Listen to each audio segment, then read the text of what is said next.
idol, mga banagan sa bundok.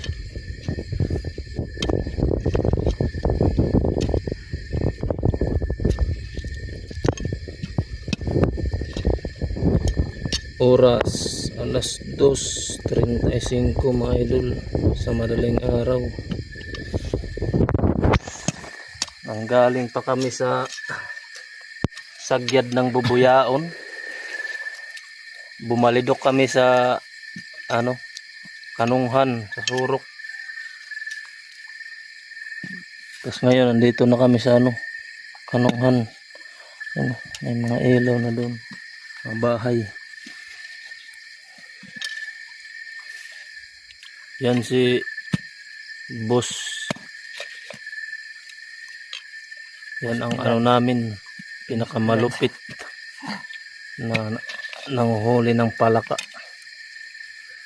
Vlogger din yan si boss Joby.